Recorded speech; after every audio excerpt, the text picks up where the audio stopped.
Hello, guys and gals, and welcome. So this is beta. No, not beta anymore. It's just Diablo. Diablo News Roundup number 5, I believe is what we're on, right? Number 5. So whenever I get enough news that I feel like it's worthy of a video, I will compile it together into one little news roundup, and I have found enough stuff to be worthy. I'm not worthy. I'm not worthy. So we're going to start out with a comment by pezradar, and this is a very interesting one because he's talking about the next hit always misses bug. So someone made a comment and they were like, "Great news! Now please tell us about next hit always misses." And pezradar went on to say, "So next hit always misses is an interesting one. I know Rod chimed in briefly, but I have some further details on how and why it works in a specific way. Depending on how you look at it, we didn't touch it, but in another way, we fixed it. First, let me explain what D2 Legacy does and what you see as a player, and why it is perceived as a bug. There are two places where logic is happening when you play Diablo 2. One is on the client, that is your computer, and the other is on the server, that is our computers here. And when you play with others, they are doing things on their client and updating the server as well. The server sorts it all out and sends information back to everyone. When the information on one of them is different than the other, we call that a desync. You probably heard me say that a lot of times when I stream. A good example of this is when you are standing in one spot and the server thinks you are in another. This causes the rubber banding when you snap back to a spot where both locations are the same. This is why you tend to see rubber banding more if you have a poor connection versus a strong one. As we modernized D2L and D2R, we did a lot of work to keep our desyncs to a minimum. One other example of a desync is when a player that is doing something else, i.e. teleport or frost nova,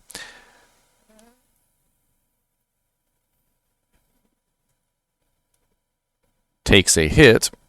On the client, the player starts playing the animation.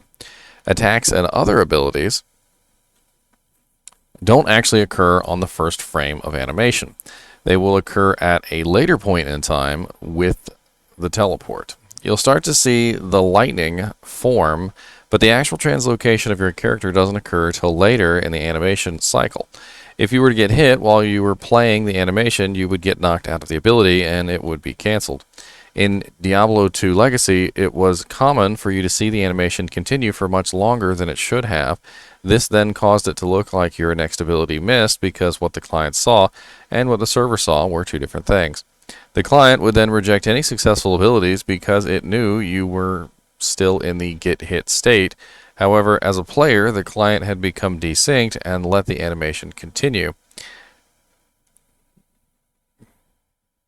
This would then make it look like your teleport went off or your frost nova fired off, but in reality, nothing happened. This next hit always misses bug people are seeing is slightly tied to the example above, as your next attack / skill after a hit reaction just wouldn't work. The reason that occurred in Diablo 2 Legacy is that you would act on your client, but the server was still in hit recovery and rejected / ignored the command. Diablo 2 Resurrected has made significant improvements so that if the player now sees what the client has been doing all these years much more accurately. So when you take a hit on the client and are still taking a hit on the server, you'll see the same thing in both places. The logic is still the same as it always has been, but we now have fixed how it's being shown on the client.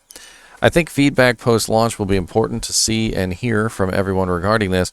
As Rod mentioned, we will continue monitoring feedback post-launch, but we think getting it in front of more people and for more time will help build a better idea of how it feels with the community.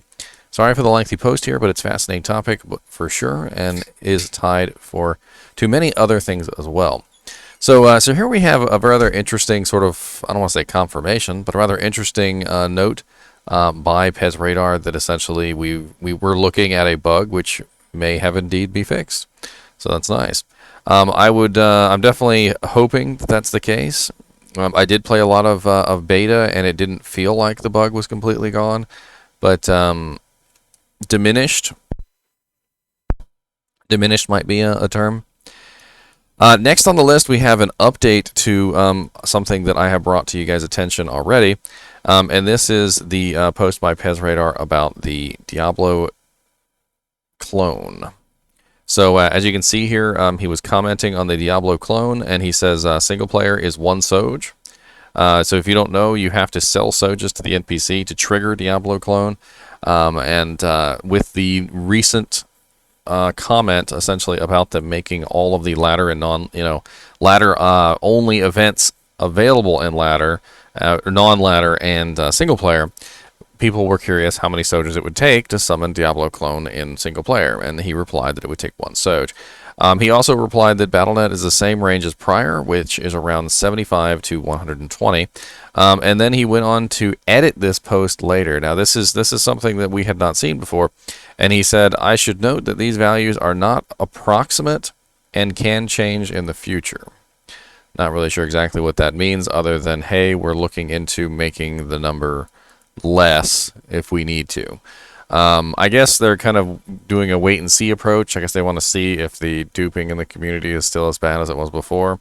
If you guys are not aware, duping is still a thing in Diablo. It's just that unique identifiers make them turn into what's called poofs.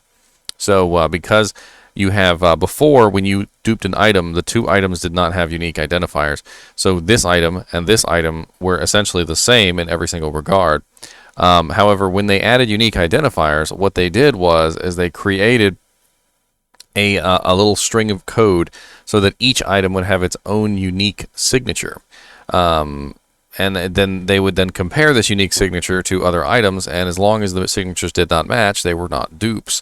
So if you ever duplicate an item in the newer game, as opposed to the original Diablo 2 when it came out, these unique identifiers will allow the game to basically delete your dupes. It doesn't always happen right away, though. Sometimes it happens later, after you log out and log back in, and then all the dupes will be gone, and they just won't be on your character anymore. They won't be in your inventory or nothing. They just poof, and that's why they call them poofs. So the dupes nowadays poof, but you could totally still dupe and sell Sojas to the NPC, because if you're selling them to the NPC, they're being destroyed anyway, so nobody's going to be able to see it. And sorry, you guys, I don't think you guys were actually able to see that. I just recentered it. So as you can see there, SP1 Soj, Battle.net, same range as prior. And then we also have another note from Adam Fletcher. Let me make sure that's on screen here before I mess up. So this is a Trapsin bug comment by Adam Fletcher. So somebody actually commented. They say, can you guys tell us if you know and or are looking into the trap bug for assassin players having to spawn the entire zone before laying traps so we actually get champions? Is kind of a game breaking for us assassin players when it comes to Magic Find. So if you were unaware of Assassin's Bug, basically Assassin's Bug creates a situation where if you spawn your traps actually count as monsters, and the monsters prevent other monsters from spawning because only a certain number of monsters can spawn on the field at any given time. So for some reason or another, the Assassin's traps were counting as monsters, and essentially any assassin who was using traps would see less monsters than anyone else. And it was a pretty big deal. And then basically Adam Fletcher replied, the Trapsin bug is fixed and will be included in a day 1 patch. So we're going to have a day 1 patch. Rejoice for Trapsins everywhere. So that's very, very good news. That means a lot of Trapsins will have an easier time magic finding. And I think Trapsin is a very popular class, so definitely an interesting one there. Next on the list, we have another odd bit of news. This one is a Korean post. I don't know if you guys can see up here that it's written in Korean. It is not written in English. This is an auto-translated page, so I do apologize if there's anything messed up here. Diablo II Resurrected launch commemorative PC room benefits and event notice. Hello, Diablo Korean community. To commemorate the launch of Diablo II Resurrection, we would like to inform you about these events held in the PC room and benefits you can receive from the PC room. 1 hour of 1 hour free use of PC Room. Play Diablo 2 Resurrected in the Battle.net PC Room, a Blizzard Entertainment merchant, to receive a free 1 hour PC Room pass. We will inform you through an additional notice on September 28th for details such as event period for the voucher and how to obtain the use of the voucher. Diablo 2 Resurrected Room benefits. If you play Diablo 2 Resurrection in Battle.net PC Room, a Blizzard Entertainment merchant, you can apply the following benefits during gameplay: plus 25 increased gold from monsters and plus 25 increased chance of magic finding. PC Room benefits are applied at the time of launch. This benefit will not be applied in ladder mode. More information about ladder mode will be released after the release and when ready to go. PC Room benefits are subject to change and depending on situation. Snowflake Dungeon Event Guide. The Snowflake Dungeon Event is also coming to Diablo 2 Resurrected. Snowflakes are earned by playing games at home or in the PC Room. Use your Snowflake points to enter various prizes, including laptops, graphics cards, and Diablo goods. Details will be available as soon as the event starts on September 28th. Thanks again for all our Diablo fans, and we hope you enjoy Diablo 2 Resurrection wherever you are. Thank you, Blizzard Korea Diablo Team Dream. So this is a very weird post, in my opinion, because it's because of this. All right, so a lot of people got their panties in a twist about this, and I'm not really sure what to say. 25% increased gold for monsters is absolutely nothing. So let's just throw that right out the window. Let's just take, you know, the 25% increased gold, and let's just throw that right to the side. All right, and then the 25% increased chance of magic find. Now that's a little bit bigger, but it's also nothing. In the grand scheme of things, 25% increased chance of magic find is absolutely nothing, and I'm not worried about it in the least. As someone who's played Diablo for 20 years, I can tell you 25% is pretty meaningless. To really show you the difference between 25% and like 400%, you'd have to really understand how Magic Find works. I do have an entire video dedicated to Magic Find, so if you'd like to look at that, you're more than welcome. But essentially, Magic Find has a diminishing return the higher you get. And if you are at 400 Magic Find, 25% Magic Find is the equivalent of like 5. If you are at 0, 25% Magic Find is the equivalent of 25%. And if you're at 0, 25% is nothing anyway. And if you're at 400%, 25% is again pretty much nothing anyway. It's a very non-issue. Anyone who sees this as a huge problem, I don't know what to tell you. They deliberately chose a number that was meaningless. It is a benefit that really gives no benefit whatsoever. I mean, if I were like trying to hit the highest number of Magic Find possible, like ever in the universe of Diablo 2, and I wanted that extra 25% just so I could get one little tiny bit higher, I mean, sure, it was just for the sake of numbers, I could have a higher number, but it doesn't actually do anything. 25% is not going to give any real advantage to anyone at all. I am more interested in this Snowflake Dungeon event. What the hell is this Snowflake Dungeon event? Like, that is something that's very interesting. I'm kind of like, I want to like do a search on this. What the hell is this Snowflake Dungeon event? Translate to English. It's already translated to English.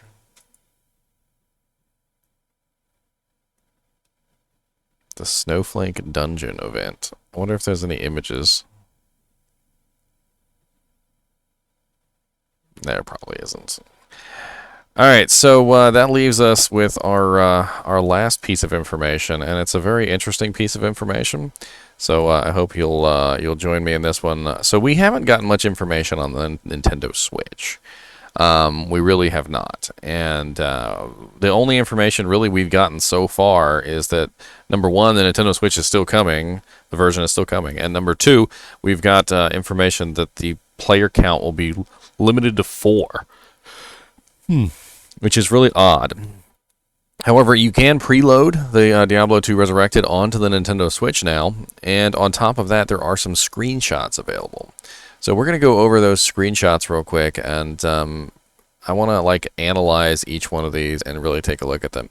So we're going to zoom in on these screenshots quite a lot, and I want you to see some of these effects and details. So I actually captured these screenshots using Elgato off of the Nintendo Switch while it was in docked mode. So these are 1080p screenshots that have been blown up a little bit to 4K, and you can really see that Mephisto is not quite looking his best right now, and the Paladin, he doesn't really look the greatest either. It's really interesting, the level of detail that is missing, I guess. It's definitely a downscaled version of the Nintendo Switch, the Diablo II Resurrected. I mean, as you can see, I have the Diablo II Resurrected here in the background. That is from the beta event, and during the beta event, you can definitely see that there's a crispness to the detail. There's like a pop to the items that fall on the ground. Even pretty much everything there is very easy to see and make out. And if we go back to the screenshots, I've got quite a few here, so let's go through them one at a time. So this one is the inventory. This is the one that was also on the eShop. And you can definitely see a lack of detail in the screenshot. Now, of course, I think we all assumed that the Nintendo Switch version was probably going to be the least, visually impressive of the lot, just simply because the Nintendo Switch version is obviously going to be on the worst system as far as graphical prowess. The mobile aspect of it, though, I think a lot of people are just excited to be able to see, and play Diablo II Resurrected on the go while they're in their break room or they're on their lunch break. It's pretty awesome. So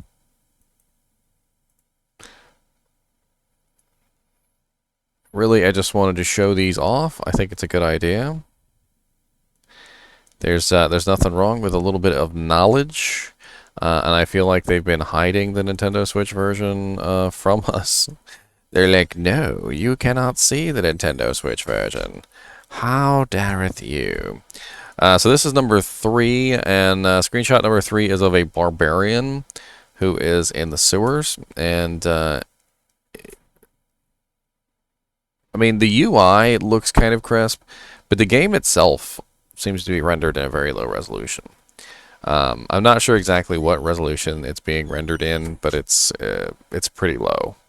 It's either 720p or lower. It definitely doesn't look like 1080p, that's for sure. And when you zoom in on it, you really get an idea of like exactly how not quite ready it is. I mean, like, here's the barbarian. And I'm assuming he's doing a whirlwind. It kind of looks like he's doing a whirlwind. He has like a little like kind of like air effect around him, and you can kind of barely make out the skeletons. And what's sad is I was thinking about this, and I was like, the original version almost looks better. That thought came into my mind too, and I don't know why that thought came into my mind, but it does. The original version looks a little better. I'm talking about the old version, like the literally the classic version. And then here we have another video picture of again, it's Mephisto, and it's hammered in here. And they didn't really go all out with these screenshots, I'm going to tell you. They kind of just did whatever they wanted. And Mephisto, he looks a little bit better here. Let me a little bit better of an angle.